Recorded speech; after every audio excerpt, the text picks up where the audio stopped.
Hello everyone and welcome back for some more Drag Race gossip, secrets and drama. So I'm back for another Have Your Say video, and today we're going to be talking about Drag Race Season 16 Episode 8. We'll be recapping the episode, going through the results of the Have Your Say poll where you vote on whether you agree with the outcome of the episode, and we'll be talking a little bit about some drama involving Sugar and Spice calling out Xunami Muse, and also Q clapping back at people online. All that and more coming up in today's video, so let's get started. But before we get started, if you're looking for the ultimate RPG game that is lots and lots of fun to play, then I have some codes that will help you on your adventure when you download the sponsor of today's video, Raid Shadow Legends. Raid Shadow Legends is a free-to-play mobile game where you'll find an expansive range of strategy, innovative blended PvE and PvP gameplay modes, and explosive clan-centered cooperative play. What I love about this game is not only the amazing graphics, but also this incredible dark fantasy theme. And it's also chock full of 700 champions from different factions such as Dark Elves that are endlessly customizable. And one of the most exciting updates to happen in Raid is Cursed City, with 100 stages to complete, including stages where you'll need to take down 2 of Raid's bosses at the same time. So what are you waiting for? Download Raid Shadow Legends today using the QR code on screen or the link in the description. And you know I always love bringing you the bonus tea. Well, I have a special bonus. If you use my link and download code, you'll get epic heroes for free. And this includes Lightsworn, a super strong Void epic from the Sacred Order faction who has a 3-hit A1. And once you reach level 15, you'll also get Juliana, a magic affinity epic from the Sacred Order, who's not only tough, but she also has a boss girl outfit that would make even Rue and Michelle proud. By clicking my link and using the promo code GETABORROW, new players will get a super strong epic champion called Aborrow. You can also get the rare champion War Maiden by using the promo code RAID War Maiden. And both new and existing players can use the promo code ILOVERAID to get a rare champion. And once you've downloaded the game and started crushing your enemies, come and find me and my clan that I created and we'll be legends together. So download Raid Shadow Legends today and join in the fun, and use my link and code, which I'll put in the description, or use the QR code on the screen. And thanks again to Raid Shadow Legends for sponsoring this video. So let's start off by recapping the episode. The queens come back into the workroom after Megami's elimination, and Maya says that she actually wanted to prove the point that Megami had said that this lip sync song was not something you can flip to. And Maya said that she wanted to show and prove that she could win a lip sync without flipping. And the queen seemed quite shocked that Maya was being quite sassy all of a sudden and she'd come out of her shell. And Maya also later implied as though Morphine would not have done as well as Plasma did in the challenge if she had had the lead role in the musical, and Morphine didn't seem that impressed about it. And I think this set up the narrative that Maya was kind of coming out of her shell a bit more. The next day, the queens come back into the workroom and Morphine tells a funny story about when she and Xunami were in a club once and Morphine liked the look of a certain man, but then Xunami ended up making out with this man, and apparently Xunami also made out with a different guy on the same night. And this story is relevant to the drama that I'll talk about later in the video with Sugar and Spice, so stay tuned for that. Anyway, RuPaul comes back into the workroom and the mini challenge is the legendary reading challenge. I thought in general there were a few good reads. One of my favourites was when Q said that Dawn's name should be Dusk because she looks better in the dark. And I just thought this was such a nice, quick, concise read, and I also love a good bit of wordplay. I also thought one of the funniest unintentional moments was when Xunami asked Plasma where she was on January 6th. And everyone laughed, but Morphine didn't get it, and Plasma had to explain that that was the day of the insurrection and the storming of the Capitol building. And I kind of felt like Morphine's reaction was actually kind of funnier than the original read. And just as some extra information, I saw online that some people were suggesting that the reason Xunami may have made that joke about Plasma being at the insurrection is because Plasma's grandfather is named Bill Ratliff, and he's a Republican who was a member of the Texas Senate. And on his Wikipedia, his grandson is listed as Plasma, whose name out of drag is Taylor Ratliff. And I'm not sure if the other queens perhaps knew that and that's why they joked about Plasma being at the insurrection. And just as some extra information, I also found an article which was an interview with Plasma, and Plasma said, quote, "While we were filming in LA, my father, who is a lobbyist in the state of Texas and works in the Texas political sphere, was lobbying against the Senate bill to outlaw drag in the state of Texas." Anyway, back to the episode, and we find out that Xunami Muse wins the reading challenge, which Xunami is very happy about because she says she's finally won something on Drag Race. RuPaul then announces that the main challenge for this week is the Snatch Game, which is one of the most iconic Drag Race challenges. And during the walkthrough, Sapphira says that she is doing James Brown because she knows that RuPaul loves James Brown. And I thought this was a really interesting and smart strategy, and we know from previous seasons that the queens deliberately choose characters that they think will make RuPaul laugh. And I thought this was perhaps the first time that we saw a contestant openly say to RuPaul that they chose a specific character because they know that RuPaul loves them. There were also a few other contestants, such as Maya, who decided to switch characters because RuPaul clearly was not vibing with their choice. And again, we've seen in other seasons that if RuPaul doesn't vibe with a particular character, that usually means that he won't laugh in the Snatch Game, and the queen is likely going to end up in the bottom. So this is probably a smart choice to switch characters. Okay, so I'm going to move on to the Snatch Game, and I'll briefly go through each queen's character and maybe give a little bit of background information on them as well, and my thoughts on the performance. So first we had Q as Amelia Earhart, who was an aviation pioneer,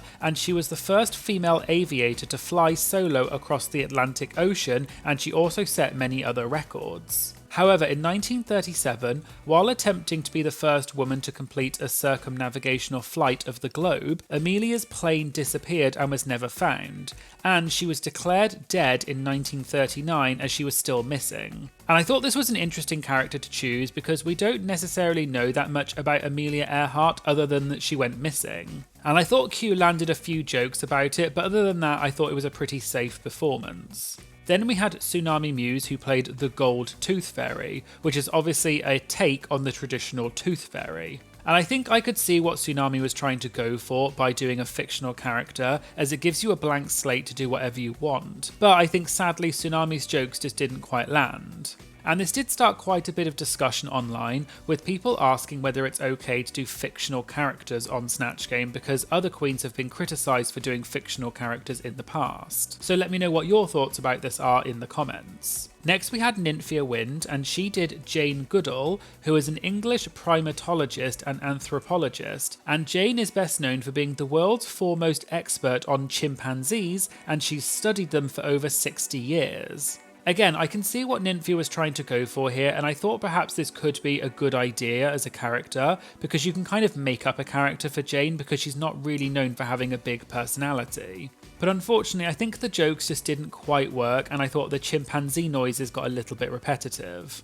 Next we had Dawn as Meghan McCain, who is a TV personality and columnist, and she's best known for being the daughter of Republican politician John McCain, who ran for president against Barack Obama, and his running mate was Sarah Palin. And Meghan also became a co-host on the TV talk show The View, and on the show she became quite controversial because she's quite right-wing and she often disagreed with the other hosts. And people often make the joke that Meghan is only famous because her dad was famous. And Dawn had said earlier in the episode that the reason that she picked to do Meghan is because she can't stand Meghan and doesn't care about making fun of her. And I think this was a good character to pick, and there's a lot of scope for it, but unfortunately I just didn't think the jokes quite worked, and I felt like there could have maybe been some more jokes about being only famous because her dad was famous, or just something a little bit more specific to Meghan, whereas I thought the jokes were just kind of slightly generic about being a Republican.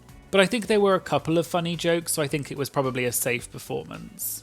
Next we had Sapphira Cristál as James Brown, who was an American singer, dancer and musician, and is often called the godfather of soul. And he had a very successful career spanning over 50 years with multiple hit songs. And he was also well known for having a larger than life personality. And I thought Sapphira really knocked this out of the park. She did a great impersonation of James's voice and mannerisms, and I also thought that she volleyed really well with RuPaul, and her jokes were really funny because she understood the character and she knew what would make RuPaul laugh. I did think one of the best moments though was when RuPaul mentioned that Sapphira was wearing the same dancing shoes that she had worn in the Rusical, and we also saw them later on the runway too, but they were covered up. But I think in general, Sapphira really nailed this performance, and it was definitely one of the funniest in this Snatch Game. Next we had Plasma as Patti LuPone, who is an American singer and actor who's best known for her work in musical theatre, and she's been on Broadway multiple times and she's also won multiple awards.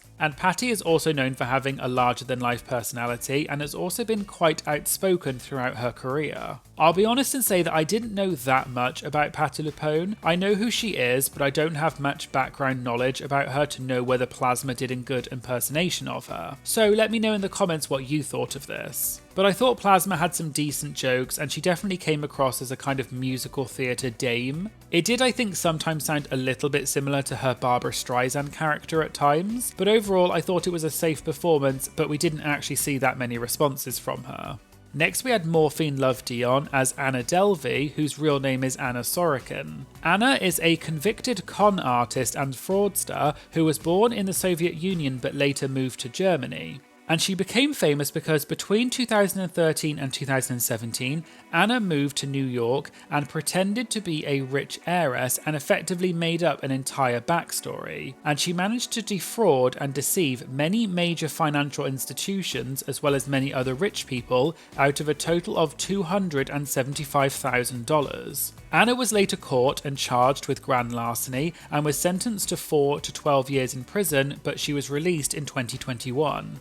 Since her release, there was a TV show made about her called Inventing Anna on Netflix, which was a big hit. And in general, Anna has denied a lot of the charges and doesn't seem to think that she has done anything wrong, and many people have said that she is completely unrepentant. But Anna has now gained a large fan base because of all the media attention that she got. I thought this was a great character choice because there's so much material to work with, and I thought Morphine did look quite like Anna and the voice was somewhat accurate because Anna does have quite a unique way of speaking. But I think Morphine's jokes just didn't quite work and she didn't really seem to be able to improvise as well as some of the other contestants, so her performance ultimately fell a little bit flat, unfortunately. Then we had Maya Iman LePage as Trina's cousin, Shaquita. So I think this is a made-up character as far as I'm aware, but Trina is a real person and she's a famous American rapper. And some of you may recognise her because she was a guest judge on Drag Race in season 6 during the Oh No She Better Don't rap challenge. And I think Maya was just making up a character that was somewhat relatable to her, and she was kind of doing an impression of people that she knows from her family and friends, but she was kind of relating it to Trina. I'm not that familiar with Trina, so people in the comments please tell me what you thought of this performance. But overall, I thought it was quite funny and I did laugh at a few of the jokes, and I thought it was a smart choice for Maya to do a kind of made-up character that was somewhat relatable to her. And it was quite surprising because Maya has been quite quiet so far in the competition, so this was a nice surprise to see her come out of her shell and be funny.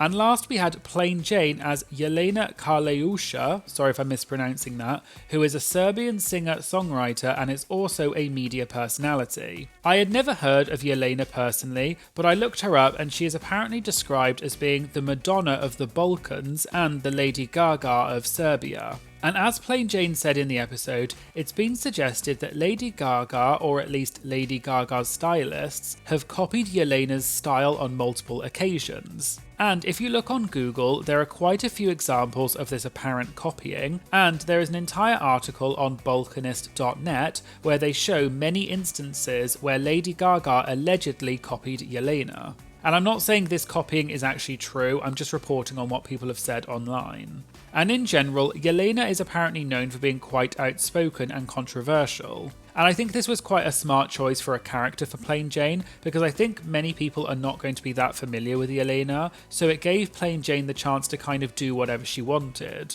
And I do think Plain Jane was really funny, and I think she managed to volley well with RuPaul and the other contestants. And I think it was also a smart choice to play a character that kind of lends itself to your own natural personality, so I thought this was a strong performance from Plain Jane. Okay, so moving on to the runway this week, and the category was Dancing Queens. And as usual, I'm not going to give my opinion on the fashion, because I have a condition scientifically known as fashion blindness. So I'll just go through each look and give you the Queen's commentary on the look, but I will also say which look was my favourite. So first of all we had Q serving the robot, and Q said she's walking and dancing like a robot, but she joked that that might just be the way she naturally dances anyway. And RuPaul even made a joke that in the future robots will dance like white people. Then we had Xunami Muse serving salsa, and Xunami said she grew up doing salsa dancing with her mum and dad, and they would put her feet on top of their feet and do the moves. Next we had Nymphia Wind, who was serving Japanese Buto, and Nymphia said that Buto is a traditional Japanese dance formed after World War II, and it's a contrast to ballet where they go more into the depths of their dark souls through their twisted facial expressions and slow body movements. Then we had Dawn serving polka, and Dawn said her grandparents grew up doing polka dancing, and she had a big skirt, and Dawn said that this was like her character from the Rusical called Strudel, but this is the yassified version. Then we had Saphira Crystal, who was serving Drag U Majorette, and she is storming the runway in the Drag U colours, and she explains that Drag U is a show that is a spin-off to Drag Race, where Drag Race alums make over cis women into drag and help them find their inner drag queens. And as a side note, Drag U is a really interesting show, and if you've never seen it, you should definitely go and check it out because it's quite different to Drag Race, but it's also quite fun because there's lots of Drag Race alums on it, and it does feel quite retro because it came out quite a long time ago. Next we had Plasma, who is serving Tap, and Plasma said that if the BFA isn't already showing, it certainly is today. And Plasma tap danced on stage and said that they were not sound effects, and that really was her tap dancing. Next we had Morphine Love Dion, who was serving Flamenco, and Morphine says she is such a fan of Spanish culture and is a big fan of Rosalia and Charo, and she feels really stunning. Then we had Maya Iman LePage serving 90s hip hop, and Maya said her dancing inspirations are Destiny's Child, TLC and SWV, which are all girl groups that she grew up on. And finally we had Plain Jane, who is serving Latin Ballroom, and Plain said that as a child she was a Latin ballroom dancer, but now she gets to flip the gender roles around and be the female version of a Latin ballroom dancer. And my personal favourite of these outfits was definitely Nymphia Wind. Her outfit was just so stunning and had so much detail, and I also thought the makeup was incredible, and the way that she presented it on the runway was just so powerful and striking, and the outfit in general was just so beautiful to look at. But let me know in the comments who your favourite outfit this week was. So moving on to the judges' critiques, and earlier in the episode, RuPaul had said that Plain Jane's immunity potion, which is the only remaining potion, can only be used for 3 more episodes. But Plain says that although some of her other sisters had asked her to save them this week, she's not going to use the immunity potion. We find out that Dawn, Q and Plasma are safe. And of the remaining queens, the bottom 3 are Nymphia, Morphine and Xunami, whereas the top 3 are Saphira, Maya and Plain Jane. And Plain Jane is ultimately announced as the winner. Nymphia is called safe, and the bottom 2 are announced as Morphine and Xunami, who lip sync for their lives, and Xunami is unfortunately told to sashay away. Okay, so let's move on to the results of the Have Your Say poll, where you voted on whether you agree with the outcome of this episode. So question 1 was, do you agree with the outcome of this week's episode, i.e. tops, bottoms and elimination? And this was quite close this week, with 57.3% for yes and 42.7% for no. So it was quite close and it wasn't that far off a 50-50. Question 2 was, in your opinion, who should have won this week? And we had 51% for Plain Jane, which does make sense because she did win the episode. However, we did have 45% for Saphira Crystal, which is the other major proportion of this vote. And then we also had 2.5% for Maya Iman LePage, which also makes sense because she was top 3. And this is interesting because a lot of people in the comments were saying that Saphira Crystal should have won this episode instead of Plain Jane, but in this particular vote it does look like Plain Jane got more votes, but only by a small margin. The next question was question 3, and it was, in your opinion, who should have been eliminated this week? And with the vast majority of the votes, with 65.3%, was Xunami Muse, which unfortunately does make sense because she was the bottom in the episode, and I think she probably was one of the worst in the episode in the Snatch Game. Then, interestingly, we had Nymphia Wind with 11.8%, which is interesting because although Nymphia was in the bottom, and I agree that she probably was the worst in the Snatch Game, it's interesting because Nymphia has been the top pick for the person to win every single week other than this week. So it's quite interesting how quickly Nymphia has gone from being the top queen of the week to being in this poll, being the queen who should be eliminated. And I guess this brings up the question of, should you bring up track record into whether someone should be eliminated in a particular episode, or should it be based on just that one particular week's performance? Let me know in the comments what you think about this. The other queens that also had quite a few votes in this were Morphine Love Dion with 10.6% and Maya Iman LePage with 6.4%, which is interesting because Maya was actually in the top 3 this week, and this poll suggests that she should have been eliminated. Question 4 was, in your opinion, who was the best in the challenge this week? And unsurprisingly, we had 50.9% for Plain Jane, and then we also had 43.9% for Safira Cristal. And I do definitely agree.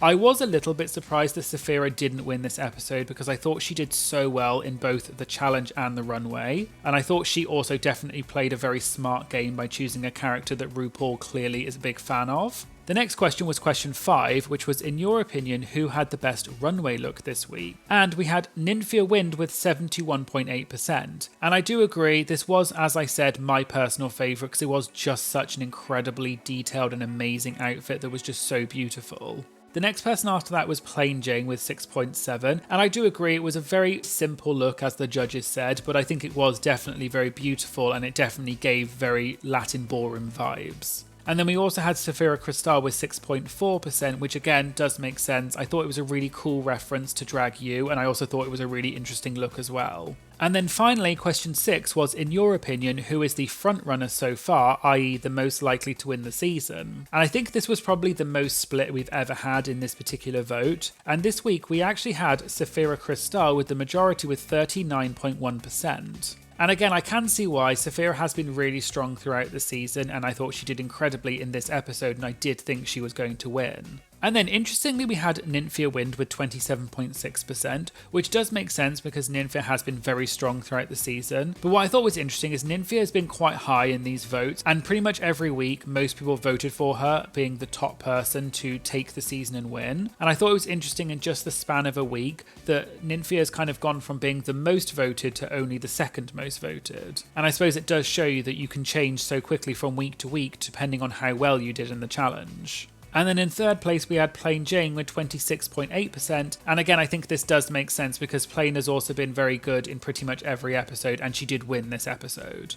Okay, so let's move on to the comments for this week, and this comment section was very interesting. So I'm going to start off with my Patreon members. I had one comment from my Patreon member Lauren who said, Plain was very funny in Snatch Game and I felt like she was kind of shocked that she won. And I do agree, I do think that Plain did extremely well. I did think Safira was going to win, so I can kind of see why Plain was so shocked. But I did think that Plain did a very good job and it was very funny. The next comment comes from another of my Patreon members, which is Triton/Craig. And Craig said, did anyone else catch Plain Jane calling RuPaul a stupid effing bee when she walked to the back wall after winning? Production did not have to include that. And I don't know if maybe this is a typo or maybe Craig is misremembering, but what happened in the episode was that when Plain Jane was called as the winner, when she walked to the back of the stage, she stood next to Dawn, and when she went over to Dawn, Dawn called her a stupid effing bee. And I did think this was a slightly weird choice for production to put that in. I don't know if they were trying to kind of show that Dawn didn't think that Plain Jane deserved the win, but it could also be because for anyone that watched Untucked, which I will talk about a little bit later when I talk about the drama,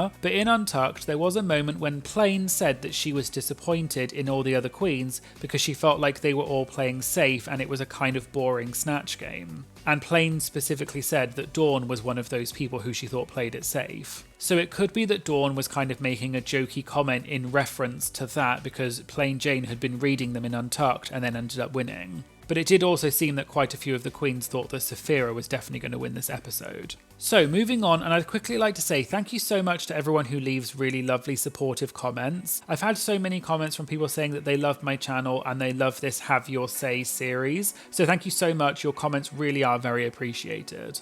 And so in terms of the comments, as you can imagine, one of the biggest things that kept coming up in the comments this week was Nymphia Wind. And lots of people were saying that Nymphia definitely should have been in the bottom 2. And someone even said that they felt like production was kind of protecting Nymphia by not putting her in the bottom. But also other people were saying that Nymphia was probably safe because of her outfit.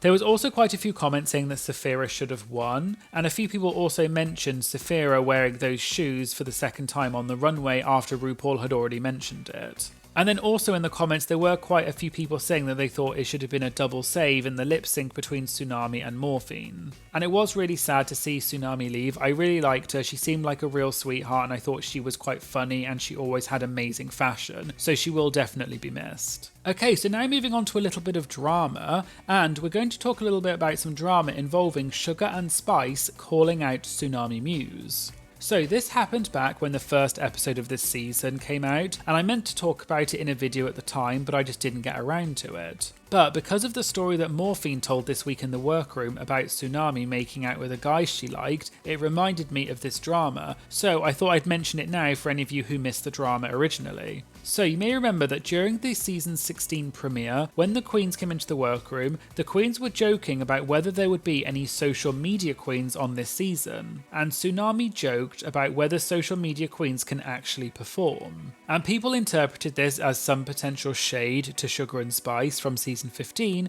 because they were also social media queens, and this topic about whether social media queens can perform came up quite a lot. Well, Sugar and Spice talked about this moment during a podcast with YouTuber Trisha Paytas. Sugar said that she knew Xunami Muse from before, and so the comment that Xunami made about questioning whether Sugar and Spice can perform, quote, hurt my feelings because Sugar thought that they were friends. And Sugar also revealed that she and Xunami once apparently had a drunken makeout with each other as a joke. But I don't know if this is the makeout that they were referring to in the episode with Morphine. It could be something different. And Sugar and Spice went on to say in the interview with Trisha Paytas that being an online queen is still hard work, and oftentimes online queens actually make more money than the queens performing in the clubs, and it's hard to make a viral video and it still involves a lot of work. And they were implying as though they were suggesting that Xunami had kind of devalued what social media queens do because they don't perform in the clubs.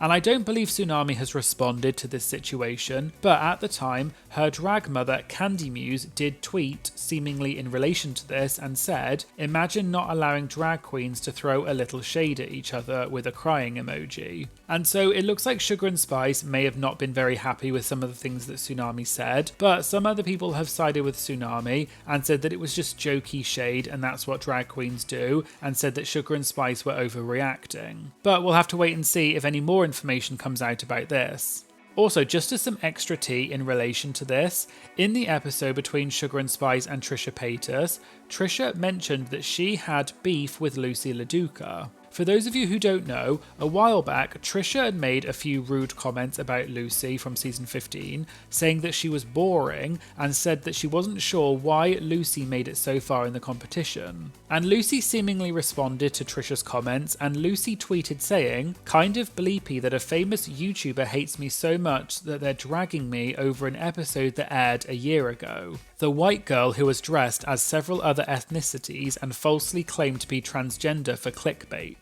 Loosey was then asked about the situation in an interview with Pride magazine, and Loosey said, quote, this entire thing has definitely been blown out of proportion, but the gag is, I said it was bleepy that she was calling me out, which is a good thing in the world of drag. Any press is good press. This whole thing actually started when she gave me a pair of shoes and then took them back. But pretty much I would let Trisha know that the shoes that she gave me were not something that I would particularly buy for myself. They were old maiden type of shoes, and she said that those shoes were meant to be worn on a beautiful woman. So if that is the case, she should put them back on the rack, and she should never have purchased them because she was unqualified to own those shoes if that's the case. And I think that Trisha is just a disgrace. She's a disgrace to women who are actually beautiful and classy, and she just doesn't have the vernacular she thinks that she possesses. Someone lied to her several times and told her that she was fly, hot and sexy and beautiful, and she's nothing like that. She's nothing of the sort. And so it seems that Loosey and Trisha are not on the best of terms. And there was also another little bit of drama this week on Twitter involving Q. For those of you who don't know, as I mentioned earlier, there was a moment in Untucked where Plain Jane said that she felt like Snatch Game this season was disappointing and that the safe queens didn't push hard enough to make it good.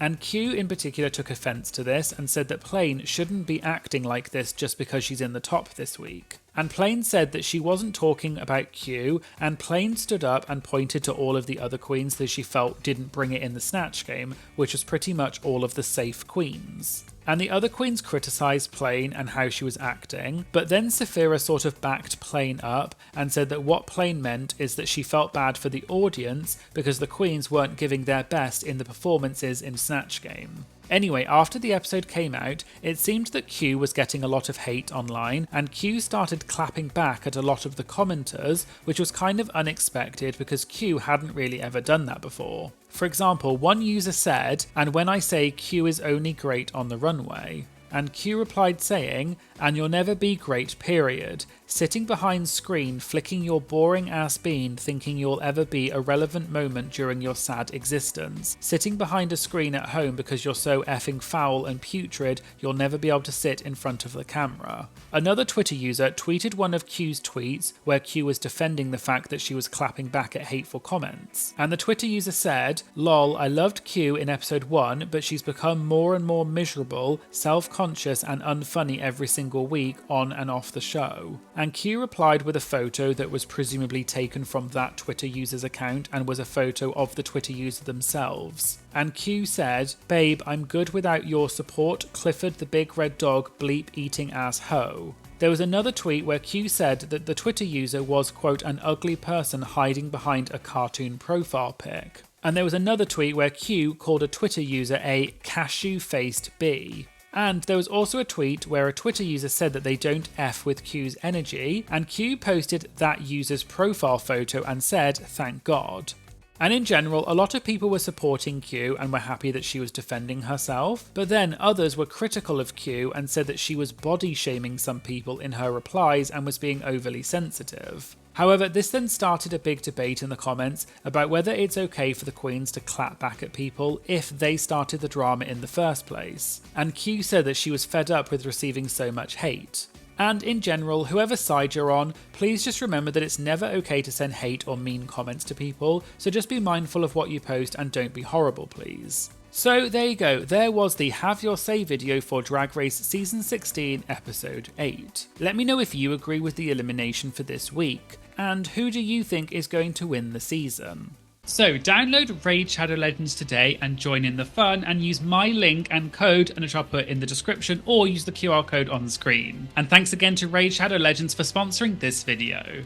And I'd just like to give a special shout out to Sam, who joined my Patreon in the You're a Winner Baby tier. Sam, you are a winner, baby. And I'd also like to say a massive thank you to all of my other Patreon members. In the Shantae You Stay tier, we have Amy, Anna, Becky, Charlie, David, Emmy, Kat, Lauren, Linda, Shelby and Craig. And in the You're a Winner Baby tier, we have Christian, Emerald1508, Ethan, PC Smush, Rachel, Rochelle and Sam. You are all so incredible, and your generous support really does keep my channel going, so thank you all so much. And if you'd like to have your comment featured in my Have Your Say videos, as well as get early access to my videos and priority when submitting interview questions, please consider signing up to my Patreon and supporting my channel, and I'll put a link in the description. Please make sure you like, comment and share this video, as it really helps support my channel. And of course, please make sure you hit the subscribe button to stay up to date about new uploads.